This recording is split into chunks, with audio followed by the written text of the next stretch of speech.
بسم الله الرحمن الرحيم. الحمد لله رب العالمين، والصلاة والسلام على أشرف الأنبياء والمرسلين نبينا محمد وعلى آله وصحبه أجمعين. السلام عليكم ورحمة الله تعالى وبركاته. أنا دي سلامي دمان ولالهيga Soomaaliyeed meel walba ay joogtaan. Waxaan ku guda jirnaa buuggii loogu magac daray Basic English Grammar. Buuggiisa koowaad ayaan akhrinayna Ilaahay hadduu qadara. Waxaan soo qaadanay 3 cutub. 2 cutub ayaan soo qaadanay. Cutubkii saddexaad ayaan soo bilownay. Cutubkii saddexaad wuxuu ahaa markaas ciwaankiisa guud nouns, magac ayuu ahaa markaas magacyada uga hadlaynay. Nounskii waxa uu kala qaybinay common noun iyo proper noun ayaa uu kala qaybinay. common noun oo ah magacyada guud iyo isticmaalkooda iyo xilliyada ay habboon tahay dhammaan ayaan ku soo baranay. maanta Allah subxaanahu wa ta'ala hadduu noo qadaraan waxaan ku baran doonaa proper nouns, magacyada khaaska ah ayaan ku baran doonaa. waxaa la yiri markaasi qeexitaanka proper nouns, magacyada markaasi khaaska ah. names waa magacyo for particular oo khaas u ah, for people dad bay khaas u yihiin, places goobay khaas u yihiin, or things mise shay ay khaas u yihiin. They always mar walbana begin with waxay ka bilowdaan capital letter, xarf weyn ay ka bilowdaan. halkaas waxaa markaas ku baranaysaa in xarf walba oo markaas magac walba oo khaas ah markaad qoraysaa inaad ka bilowda markaas xarf weyn aad ka bilowda.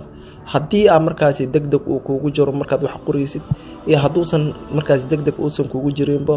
على طول أما أنها سي مركز توصل وحا واجب كوا إن تكبلودا حرف وين إن تكبلودا سي مركز الله جان قادا دتك مركز سي ليرا دوا golden people دتك مركز أما دتك ذهبي كا أو دتك علمي كبار معناها برتاعي ولا جيدا مركز هالكاس وحنا اللي هاي proper nouns مقعدة مركز سي خاص كا names ومقعد for particular جونو people that places go things say and they always mar walbana begin with ay kaaga bilaabanayaan letter xarf ay ka bilaabanayaan. magacyada hadda tusaale ayaana loo soo hormariyay. waxa la yiri waxa kamid ah kaliya Umar, wiilkan Umar la yiraahdo waa magac qaas ah, wuxuu ka bilowday xarf weyn ayuu ka bilowday, oogaas uu ka bilowday. sidoo kale Beethoven waa magac qaas ah, waa nin magaciisu waa nin kaan oo musician ah markaas oo music iyo waxyaabaha sameeyo markaasi waayidii markaasi hore sameey jiri waaye oo hadda aanan nooleen ayaa waxa la yiraahdaa Beethoven la yiraahdaa. sidoo kale ninkan la yiraahdo Santa Claus oo ah isagana markaasi reer galbeedka markaasi nin u ah waa markaas astaan oo markaas ay yiraahdaan aabaha Christmaska waaye oo markaas astaan Christmaska ayuu u yahay. sanad walba markay xusayaan macnaha isyaani isku ekeysiyaan marka Santa Claus la yiraahdaa. sidoo kale Liza gabadhan la yiraahdo ayadana waxaa loo soo qaatay magaceeda in loo tuso markaas in magaceeda uu ka bilowdo L oo capital ah. sidoo kale magacaan uu yahay magac markaas particular ah ama markaas proper noun ah.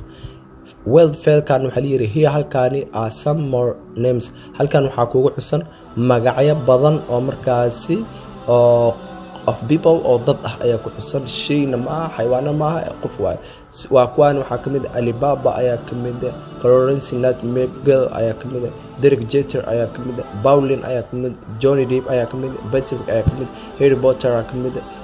Pinocchio ayaa kamid Robin Hood ayaa kamid. intaas waa iska magacyo, wax magac leh wax ma aha markaasi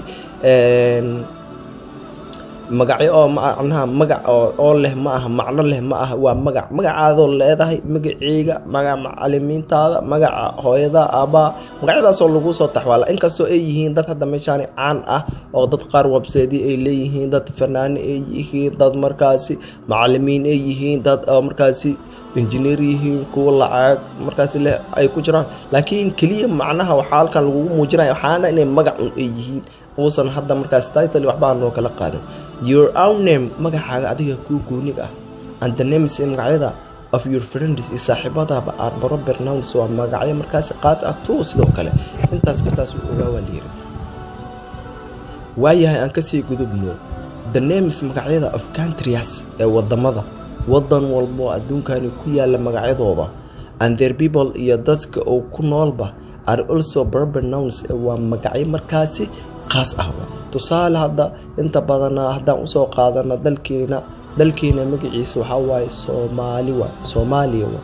dadka ku noolna waa Soomaali saas loo kala yiraahdo. Soomaaliya iyo Soomaali waxa la kala yiraahdo waa wadankii iyo dadkii. Soomaaliya waa wadankii waay aan ku nool nahay waay dadka magaca la siin waxa waay Soomaali saasa loo kala qaadaa marka Soomaali iyo Soomaaliya waxa waay waa names of country and their people waay saasa loo kala qaadaa marka labadaas magacba ay la kala wataa wadanka midka uu wato iyo midka bulshada ay wataanba labadaba waa magac qaas ama waa proper noun waxa kamid ah ninkan American ayaa la yiraahdaa canugan waxa waay wadankiisa maxaa wada macnaha dadkii dhalasho ahaan laga hadlo hada wadanka uu kiyid maxaa noqonaa America waa Egyptian waay gabadhana liir wadanka uu kiyid maxaa Egypt waa Indian ayaa liir waa xalad tixaya dadka la tixaya wadanka maxaa noqonaa India ayuu noqonaa Italian waay ninkan waxa waa wadankiisa Italy waa waxa waa Thailand waa sidoo kale wili waa socdaan Japanese waa Japan waa macna Korean Korea waa Malay waa Malaysia waa Filipino waa Philippine waa Pakistani waa Pakistan waa intaas macnaha waxa waaye waa proper noun of markaasi people waaye sidoo kale waa kuwan hadda si markaasi faahfaahsan loo sheegay waa wadankii iyo dadka ay ka soo jeeday wadankaas labada baana loo soo qaaday waxa kamid ah America Egypt India Italy Japan inta baad waa soo aragnay Korea Malaysia Pakistan France inta waa wadankii inta maxaa waa people haye aan ka sii socono sidoo kale waxa la yiri the names magacyada of towns magaalooyinka cities caasimadaha building dhismooyinka landmarks iyo markaasi astaamaha markaasi magaalada ay leedahay ama wadankaas uu leeyahay oo dhismeed waxa waaye proper nouns waa magac guud inta badan landmarks waa astaan inta badan wadamada ay leeyihiin oo lagu xuso tusaale meeshan la yiraahdo Eiffel Tower oo Paris ay leedahay kale Egyptian waa kuwanabo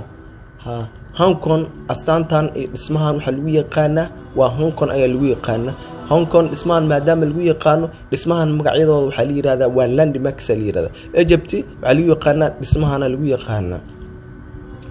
sidoo kale the Great Wall of China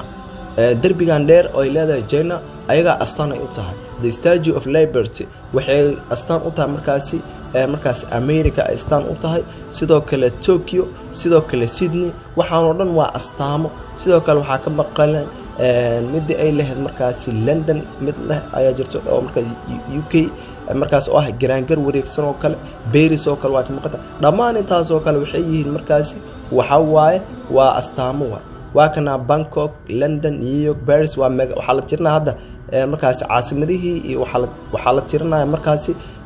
astaamooyinkii baa la isku dhaxdaray New York Denver Central Park the Eiffel Tower waa kana Paris waa Big Ben waxa waaye markaas Ingiriiska waa London Grand Canyon Leaning Tower of Pisa Berkeley Bridge Back Peak intaas waxa waa astaamo iyo magaalooyinbo hay waxa la yiraahdaa the days maalmaha of the week isbuuca maalmaha isbuuca sabti ilaa iyo markaas jimce and the months iyo markaas bilaha of the year ee sanadka laga bilaabo markaas Janaayo ilaa iyo December la geeyaa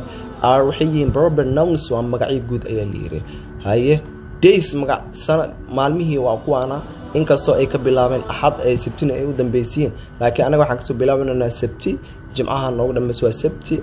أحد اثنين ثلاث أربعة خميس جمعة سداس waa halkaan waxa way nooga bilaabataa markaasi haye Mars ay ka bilaabeen ilaa wixii waa 7 bilood hal Mars ay ku qoran may macnaha Mars bisheeda koowaad waa Sunday axad waay saas ay ula jeedaan bilooyinka saas ay ula jeedaan most of the year waa kuwana marka bilaha sanadka waa kuwana January February March April May June July August September haye intaan hadda dhamaan inta badanaa waxa lagu muujiyay markaas astaama lagu muujiyay waa ka sii soconeena intaas waxa liir waa proper nouns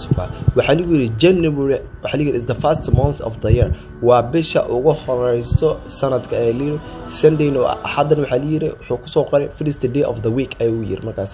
a table miska that shows a ku tusinayo months and weeks days waxa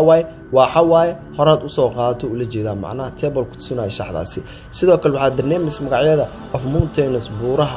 seas badaha rivers webiyada and lakes iyo waraha are proper nouns waa magacyo gaar marka ka hadlaysid buur magaceeda Kilimanjaro hadda markii laga hadlayo kala buulaha anaga beledweynan joogto saale janta kundisha buur lahaya ku taalo marka magaceeda aan qoraayo janta j weena ka bilaaba seas badaho kale markii laga hadlaayo Indian Ocean markaad qorayso kale waxaa ka bilaabaysaa ay ka tela river webi markaa qorayso tusaale laba webi aan leenahay Juba iyo markaasi Shabeelle labadaas markaa qorayso xarf weena ka bilaabaysaa waraha markaad ka hadlaysid iyo dhamaan waxa la yiraahdaa intaas waxa proper nouns haye waayahay waxa kuwana marka Mount Everest abuurta la yiraahdo Everest loo soo qaatay tusaale soo qaatay the famous markaas bridge-kaas ay soo qaatay sidoo kale the Nicholas Felix ayaa markaas biidaadkan ay wuxuu soo qaatay tusaale ay soo qaatay haye Lake Michigan intaan waxa waa haro iyo markaas buuro iyo waxyaabo la mid ah Albis Alira the Dead Sea ayuu Mount Fuji ayuu soo qaatay Himalayas ayuu soo qaatay the Pacific Ocean ayuu soo qaatay the Yellow River dhamaan intaas ayuu wuxuu soo qaatay markaasi tusaalooyin ayuu soo qaatay dhamaan intaba waxay noqonayaan waa proper nouns do you now ma ogtahay you often badana use waxa isticmaashaa before nouns magacyada ka hor of oceans badaha rivers webiyada seas badaha and oceans badweynta seas badaha range of mountains iyo markaasi waxa la yiri buuraha markaasi taxan the mountain means mount waxa la jeedaa la yiri mountain buur ayaa la jeedaa yiri it often badanaan iyadu waxa la isticmaalaa the names magacyada of mountains buur ayaa loo isticmaalaa for example sale Mount Everest Mount sabta loo soo gaabiyo ayaa hadda lagu sheegay Mount Everest buurta Everest Mount St Helens dhamaan waxa la jeedaa waa magac markaasi buureed the written short form the written short form of mount is empty hadii aad rabto mount inaad si gaabisaa waxa loo soo gaabiyaa empty ayaa laga soo gaabiyaa for example sale empty Everest empty Fuji isaas waa si soconeena the name is magacyada of the festival dabaaldegyada some special events dhacdooyinka qaaska ah holidays fasaxyada are proper nouns too waa sidoo kale leh magac qaas ah Valentine's Day Father's Day maalinta macalinka maalinta jaceylka Halloween waas ka soo hadalnay New Year's Day dhamaan waxa la yiraahdaa waa maalin qaas ah intan ayagana lamid waxa ku jira maalmo markaasi dabaaldegyo iyo markaasi ay ku soo dareen sidoo kale cashirka waxa ugu dambeeya exercise ayaa ugu dambeeya exercise kan wax yar hadii aan ka taabano waxa la yiraahdaa underline hoos ka xariiqda proper nouns magacyada qaaska in the following sentence jumlooyinka soo socda July is often badana waxa la yiraahdaa July waxa the hottest month waa bisha ugu markaasi kulul in December xagaaga the one day Alibaba ninka leeyahay maalin Alibaba ninka leeyahay soo wuxuu arkay 40 thieves 40 thieves 42 hiding in a cave ee ku dhuumanaya markaasi meel markaasi forno ku dhuumanaya dhamaan intaas waxa laga rabaa underline inaa hoosta ka xariiqid proper nouns magacyada qaaska ah ee ku jira exercise labaad look at the word sphere lagu yiri erayadan markaasi in the box ku jira which so one is are common nouns and which are one is common are proper nouns ke common noun ke markaas proper ke qaas magac qaas ke magac qaas aan eeno magac guud ah markaas ki magac guud inta ku qor ki magac gaar ah halkaas ku qor ilaahay haduu qadara marka